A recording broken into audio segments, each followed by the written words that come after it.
Hello everyone, All in One Bed channel presents ಗೌರಿಕಾಯಿ ಪಲ್ಯ.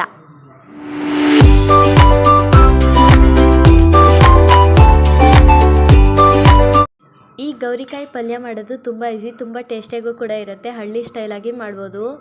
ತುಂಬ ಟೇಸ್ಟಿಯಾಗೂ ಕೂಡ ಇರುತ್ತೆ ಮತ್ತು ಹೆಲ್ತಿಯಾಗೂ ಕೂಡ ಇರುತ್ತೆ. ಮುದ್ದೆ ಜೊತೆಗಂತೂ ಸೂಪರ್ ಕಾಂಬಿನೇಷನ್ ಅಂತಲೇ ಹೇಳ್ಬೋದು. ತುಂಬ ನೆಂಚ್ಕೊಳಕ್ಕೂ ತುಂಬ ಚೆನ್ನಾಗಿರುತ್ತೆ. ಬನ್ನಿ ಈಗ ಈ ಸೂಪರ್ ಟೇಸ್ಟಿಯಾದಂಥ ಗೌರಿಕಾಯಿ ಪಲ್ಯನ ಹೇಗೆ ಮಾಡೋದು ಅಂತ ನೋಡೋಣ. ಮೊದಲೇದಾಗಿ ಗೌರಿಕಾಯಿನ ಈ ಥರ ಚಿಕ್ಕ ಚಿಕ್ಕದಾಗಿ ಹಚ್ಕೊಂಡು ಇಟ್ಕೊಳ್ಳಿ. ನೋಡಿ, ಈ ಥರ ಹಚ್ಬಿಟ್ಟು ವಾಶ್ ಮಾಡಿ ಇಟ್ಕೊಳ್ಳಿ. ನೋಡಿ, ಈಗ ಒಂದು ಕುಕ್ಕರ್ಗೆ ನಾವೇನು ಹಚ್ಚಿ ವಾಶ್ ಮಾಡಿ ಇಟ್ಕೊಂಡಿದ್ದೀವಿ ಅಲ್ವಾ ಗೌರಿಕಾಯಿನ, ಅದನ್ನೆಲ್ಲ ಹಾಕ್ಕೊಬೇಕು ಇದಕ್ಕೆ. ನೋಡಿ, ಈ ಥರ ನೀರನ್ನೆಲ್ಲ ನೀಟಾಗಿ ಸೋಸ್ಬಿಟ್ಟು ಆ ಕುಕ್ಕರ್ ಒಳಗಡೆ ಈ ಗೌರಿಕಾಯಿನ ಹಾಕ್ಕೊಬೇಕು. ನೋಡಿ, ಈ ಥರ ಹಚ್ಕೊಂಡು ನೀಟಾಗಿ ವಾಶ್ ಮಾಡಿಕೊಂಡು ಸೋಸ್ಕೊಂಡು ಕುಕ್ಕರ್ ಒಳಗಡೆ ಹಾಕ್ಕೊಳ್ಳಿ. ಮತ್ತು ಈಗ ಇದಕ್ಕೆ ಅರ್ಧ ಟೇಬಲ್ ಸ್ಪೂನ್ ಆಗೋಷ್ಟು ಉಪ್ಪು, ಅಂದರೆ ಬೇಯೋದಕ್ಕೆ ಎಷ್ಟು ಬೇಕೋ ಅಷ್ಟು ಉಪ್ಪು ಹಾಕ್ಕೊಂಡು ಸ್ವಲ್ಪ ನೀರು ಹಾಕ್ಕೊಳ್ಳಿ. ನೋಡಿ, ಇಲ್ಲಿ ತೋರಿಸ್ತಾ ಇರೋಷ್ಟು ನೀರು ಹಾಕ್ಕೊಂಡು ಒಂದ್ಸಲಿ ಮಿಕ್ಸ್ ಮಾಡ್ಕೊಳ್ಳಿ. ಒಂದ್ಸಲಿ ಮಿಕ್ಸ್ ಮಾಡಿಕೊಂಡು ಲಿಡ್ನ ಕ್ಲೋಸ್ ಮಾಡ್ಕೋಬೇಕು. ನೋಡಿ, ಈ ಥರ ಒಂದ್ಸಲಿ ಮಿಕ್ಸ್ ಮಾಡಿಕೊಂಡು ಮೀಡಿಯಮ್ ಫ್ಲೇಮಲ್ಲಿ ಲಿಡ್ನ ಕ್ಲೋಸ್ ಮಾಡ್ಕೊಳ್ಳಿ. ಮೀಡಿಯಮ್ ಫ್ಲೇಮಲ್ಲಿ ಒಂದು ವಿಷಲ್ ಕೂಗಿಸ್ಕೋಬೇಕು. ನೋಡಿ, ಈ ಥರ ಲಿಡ್ನ ಕ್ಲೋಸ್ ಮಾಡಿಕೊಂಡು ಒಂದು ವಿಷಲ್ ಕೂಗಿಸ್ಕೊಳ್ಳಿ. ನೋಡಿ, ಈಗ ಆಯಿತು. ಏರೆಲ್ಲ ಹೋದ್ಮೇಲೆ ಈ ಥರ ಓಪನ್ ಮಾಡಿಕೊಂಡು ಇದನ್ನು ನೀರೆಲ್ಲ ಸೋಸ್ಕೊಳ್ಳಿ. ನೋಡಿ, ಈ ಥರ ಆಗಿದೆ. ಈಗ ಇಷ್ಟು ಬೆಂದಿದ್ರೆ ಸಾಕು. ಈಗ ಒಗ್ಗರಣೆ ಹಾಕೋಣ ಇದಕ್ಕೆ. ಅದೇ ಕುಕ್ಕರ್ಗೆ ಅದನ್ನೆಲ್ಲ ತಕ್ಕೊಂಬಿಡಿ. ಅದೇ ಕುಕ್ಕರ್ಗೆ 2 ಟೇಬಲ್ ಸ್ಪೂನ್ ಆಗೋಷ್ಟು ಎಣ್ಣೆ ಮತ್ತು ಸಾಸಿವೆ ಮತ್ತು ಕರಿಬೇವಿನ ಸೊಪ್ಪು ಹಾಕ್ಕೊಳ್ಳಿ. ಸಾಸಿವೆ ಅರ್ಧ ಟೀ ಸ್ಪೂನ್ ಆಗೋಷ್ಟು, ಕರಿಬೇವಿನ ಸೊಪ್ಪು 10ರಿಂದ 15 ಎಲೆ. ಇವೆರಡು ಕೂಡ ಚಟಪಟ ಅಂತ ಸಿಡಿಬೇಕು.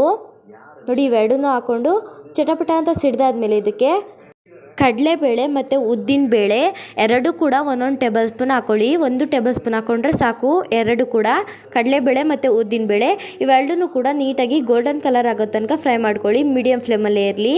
ಮತ್ತು ಈಗ ಇದಕ್ಕೆ ಖಾರಕ್ಕೆ ತಕ್ಕಷ್ಟು ಮೆಣಸಿನ್ಕಾಯಿ ನಾವಿಲ್ಲಿ ಒಂದು 5ರಿಂದ 6 ಈ ಥರ ಕಟ್ ಮಾಡಿಬಿಟ್ಟು ಹಾಕ್ಕೊಂಡಿದ್ದೀವಿ ಸ್ಲೈಸಾಗಿ. ಮತ್ತು ಈರುಳ್ಳಿ 2 ಮೀಡಿಯಮ್ ಸೈಜ್ದು ಈ ಥರ ಚಿಕ್ಕ ಚಿಕ್ಕದಾಗಿ ಕಟ್ ಮಾಡಿಬಿಟ್ಟು ಹಾಕ್ಕೊಳ್ಳಿ. ಇವೆರಡನ್ನೂ ಕೂಡ ನೀಟಾಗಿ ಮಿಕ್ಸ್ ಮಾಡ್ಕೊಳ್ಳಿ. ಈರುಳ್ಳಿ ಎಲ್ಲ ಗೋಲ್ಡನ್ ಕಲರ್ ಆಗಬೇಕು, ಅಲ್ಲಿವರೆಗೂ ಫ್ರೈ ಮಾಡ್ಕೋಬೇಕು. ನೋಡಿ, ಈ ಥರ ಈರುಳ್ಳಿ ಎಲ್ಲ ಗೋಲ್ಡನ್ ಕಲರ್ ಫ್ರೈ ಆದಮೇಲೆ ಇದಕ್ಕೆ ಅರ್ಧ ಟೇಬಲ್ ಸ್ಪೂನ್ ಆಗೋಷ್ಟು ಶುಂಠಿ ಬೆಳ್ಳುಳ್ಳಿ ಪೇಸ್ಟ್ ಹಾಕ್ಕೊಳ್ಳಿ. ಶುಂಠಿ ಬೆಳ್ಳುಳ್ಳಿ ಪೇಸ್ಟ್ ಹಾಕೊಂಡಾದ್ಮೇಲೆ ಕೂಡ ಸ್ವಲ್ಪ ಹೊತ್ತು ಫ್ರೈ ಮಾಡ್ಕೊಳ್ಳಿ, ಸ್ವಲ್ಪ ಹಸಿ ಸ್ಮೆಲ್ ಹೋಗೋ ತನಕ. ಮತ್ತು ಈಗ ಇದಕ್ಕೆ ಮಸಾಲೆಗಳನ್ನ ಹಾಕೊಳ್ಳೋಣ. ಗರಂ ಮಸಾಲ 1 ಟೇಬಲ್ ಸ್ಪೂನ್ ಆಗೋಷ್ಟು ಗರಂ ಮಸಾಲ, ಅರ್ಧ ಟೇಬಲ್ ಸ್ಪೂನ್ ಆಗೋಷ್ಟು ಸಾಂಬಾರು ಪುಡಿ ಹಾಕ್ಕೊಳ್ಳಿ.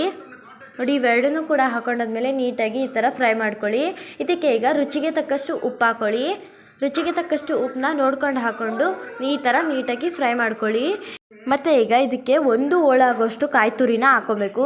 ನೋಡಿ, ಕಾಯಿ ತುರಿನ ಹಾಕ್ಕೊಂಡಾದ್ಮೇಲೆ ಈ ಥರ ನೀಟಾಗಿ ಫ್ರೈ ಮಾಡ್ಕೊಳ್ಳಿ. ನೋಡಿ, ಈ ಥರ ಕಾಯೆಲ್ಲ ಹಾಕ್ಕೊಂಡು ಮಿಕ್ಸ್ ಮಾಡ್ಕೊಂಡಾದ್ಮೇಲೆ ನಾವೇನು ಆವಾಗಲೇ ಬೇಯಿಸಿಟ್ಕೊಂಡಿದ್ವಿ ಅಲ್ವಾ, ಬೇಯಿಸಿಟ್ಕೊಂಡಿರೋಂಥ ಗೌರಿಕಾಯಿನ ಹಾಕ್ಕೊಬೇಕಾಗತ್ತೆ. ಗೌರಿಕಾಯಿ ಬೇಯಿಸಿಟ್ಕೊಂಡಿದ್ವಿ ಅಲ್ವಾ, ಅದನ್ನು ನೀಟಾಗಿ ನೀರೆಲ್ಲ ಸೋಸ್ಬಿಟ್ಟು ಹಾಕ್ಕೊಳ್ಳಿ.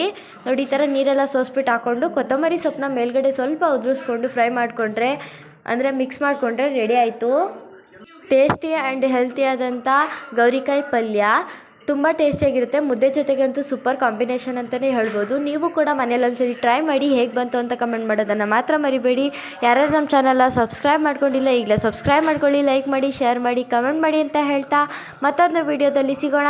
ಅಲ್ಲಿವರೆಗೂ ಬಾಯ್ ಬಾಯ್.